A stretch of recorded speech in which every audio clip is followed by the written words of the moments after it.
Everyone keeps talking about the next recession, but hardly anyone discusses the even bigger crisis that is quietly building up right before our eyes. This is not just about a slowdown in the economy or a few people losing their jobs. I'm talking about a situation that could hit us as hard as the Great Depression did, and it is all based on simple math and basic economics. By the end of this discussion, you will see that what we are facing is not just a typical economic downturn, but a systemic problem that could change our lives in a big way. The point here isn't to make you feel scared, it's to help you understand the situation so you can be better prepared for what might come next. And trust me, now you are not prepared at all. Start with the concept of national debt. The giant headline number makes more sense when you split it in two: public debt and intergovernmental debt. Public debt is what the government borrows from investors by selling treasuries. Intergovernmental debt is what the government owes itself, like trust funds that hold treasuries. Markets care most about the public part because it must be rolled over with real buyers at real interest rates. The bigger that pile gets, the more sensitive the budget becomes to every tick in rates. Think about your own budget. Spend more than you earn, and the balance goes on a card. At first it's fine, then interest snowballs and minimums take over. Washington is the same, with more zeros. Borrowing lets the government keep spending when taxes fall short, but the bill compounds, and interest buys nothing new. It only pays for yesterday. Those dollars don't build bridges, hire teachers, or cure diseases. They disappear into the past. So why hasn't it broken yet? Scale and trust. The US economy is massive. The dollar is the dominant currency, and treasuries are seen as the safest asset. That credibility is priceless, but not indestructible. Interest costs have surged to levels that rival major programs. Every dollar funneled to bondholders is a dollar not invested in the future, and that trade-off gets tougher as the tab grows. Where does the money go? Social Security for retirees and disabled workers, Medicare and Medicaid for healthcare, the Pentagon to deter threats, then the machinery of a modern country, veterans benefits, infrastructure, education, research, disaster relief, courts, airports, food safety. These aren't faceless line items, they are the scaffolding of daily life, which is why cutting them is politically and morally hard. The annual deficit is the gap between revenue and spending. To fill it, the Treasury issues new bonds, more borrowing on top of past borrowing. That rolls into the national debt. As the pile grows, interest eats a larger slice of the budget pie. Picture a treadmill that speeds up while you tire out. You can run harder for a while, but eventually you either slow the belt, step off on purpose, or faceplant. Waiting to trip makes the fall worse. So what can we do? There are only three levers: spend less, tax more, or grow faster. They're simple to describe and hard to execute. Cutting spending sounds clean. Live below your means and pay down what you owe. In practice, our largest programs are popular because people rely on them. Retirees need Social Security. Seniors need Medicare. National security isn't optional. Even discretionary budgets hide essentials like air traffic control and food safety. Raising revenue is lever 2. Lawmakers can lift rates, broaden the base, close loopholes, and update the code for a digital global economy. But higher taxes reduce take-home pay and corporate cash flow, which can slow growth and trigger backlash. And even with higher taxes, if spending grows faster than revenue, the hole widens. Lever 3, faster growth, hurts least. When the economy expands briskly, taxes rise without new laws and the debt burden shrinks. What happens if we do nothing? The math keeps grinding, interest crowds out priorities. Borrowing begets more borrowing. Policymakers get cornered into abrupt, ugly choices, sharp cuts, sudden tax hikes, or emergency money printing that risks inflation.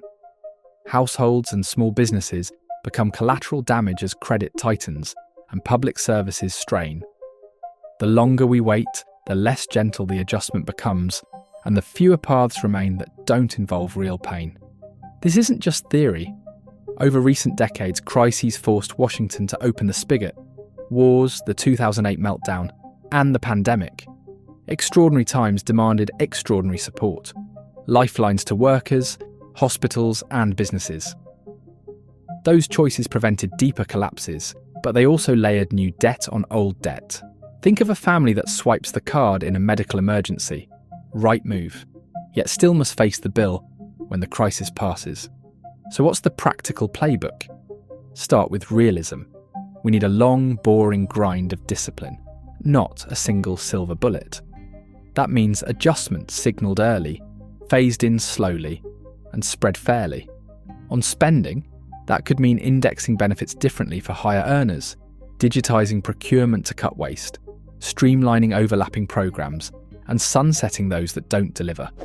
On healthcare, the cost monster, it could mean value-based care, price transparency, and incentives that reward outcomes over volume.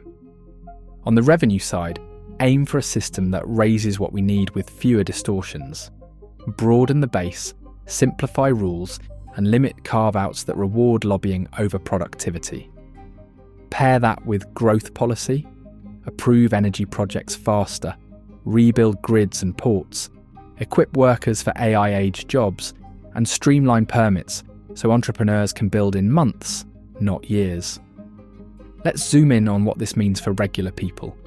When interest eats the budget, communities feel it. Schools delay repairs, transit systems cut routes, hospitals wait on upgrades, bridge projects get pushed to next year. Over time, that neglect shows up as slower growth, fewer opportunities, and a lower ceiling for our kids. That's the hidden tax of debt. Not a bill in your mailbox, but a future that's smaller than it could have been. But you are not powerless. Use the national story as a personal checklist. Live below your means. Build an emergency fund. Pay down high-interest debts first. Diversify income if you can. Skills, side projects, certifications. Invest steadily in broad-based assets. Automate your savings. And resist chasing fads. The government's balance sheet is out of your hands. Your own is not. Your goal is margin of safety. Room to breathe if hours are cut, prices jump, or markets lurch. Let's also clear up a myth. We can just print money. Printing, more precisely, central bank balance sheet expansion, can stabilise markets or support the economy in a crisis. But it isn't free. Too much fuel on a supply-constrained economy ignites inflation, a stealth tax that hits the vulnerable hardest and eventually forces rates higher, making the debt problem worse. Money can buy time, it cannot repeal arithmetic. Another myth. We owe the debt to ourselves, so it doesn't matter. Who we is matters. If intergenerational promises become unpayable, younger workers shoulder burdens they didn't choose. If foreign holders lose confidence, the currency and borrowing costs can swing quickly. Even when creditors are domestic, the transfer from taxpayers to bondholders reshapes incentives in the real economy. Debt always changes behaviour. It is never neutral. Could the next era really end up worse than 1929? History doesn't repeat neatly, but imbalances resolve one way or another. The Great Depression was a violent reset after a credit boom. Today's risks are different. Demographics, entitlement math, geopolitical fragmentation, and potentially higher structural interest rates. But they rhyme. If we drift, the adjustment could be long and grinding instead of sharp and short. That's the decades scenario. Not breadlines, but creeping scarcity of public goods and fragile safety nets. The better path is boring, steady, compounding choices that bend the curve. If you run a business, plan for higher capital costs and prioritise efficiency. If you're early in your career, stack portable skills, data literacy, communication, problem solving, learning to learn. If you're nearing retirement, stress test your plan against inflation and volatility. For everyone, favour resilience over maximal returns. In choppy macro seas, margins for error shrink fast. Plan accordingly. Build buffers. Always diversify. Here's a way to visualise the national problem. Imagine 3 buckets labelled now, later, and never. For years, we've shoved too many costs from now into later. Interest is the garbage that leaks out of the later bucket and spills back into now, stinking up everything else. Keep this habit and the never bucket appears. Projects we simply don't do, promises we can't keep. The fix is to rebalance the buckets on purpose before they tip over by themselves. I know this sounds heavy. It is, but weight can be useful. It forces focus. And focus turns a sprawling problem into a list of actions. Nationally, honest budgets, multi-year plans, and deals that outlive elections. Locally, build more housing, modernise zoning, welcome new firms, and produce more basics, energy, materials, chips, at home or with trusted partners. Personally, shore up finances, invest in skills, and build community. Let's finish where we started. This is not about panic, it's about preparation. The arithmetic is daunting, but not destiny. Countries have dug out of deeper holes with patience and discipline.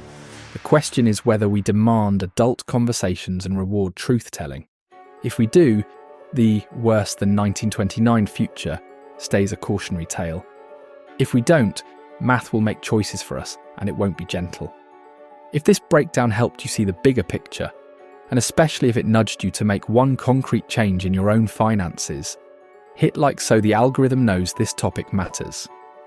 Subscribe for deeper dives on the economy, investing, and practical playbooks you can actually use. Drop a comment with your questions or pushback. I read them and reply always, and I'll see you soon. Just a reminder, I'm not a financial advisor. This video is for educational purposes only, and any results depend on your own decisions and actions.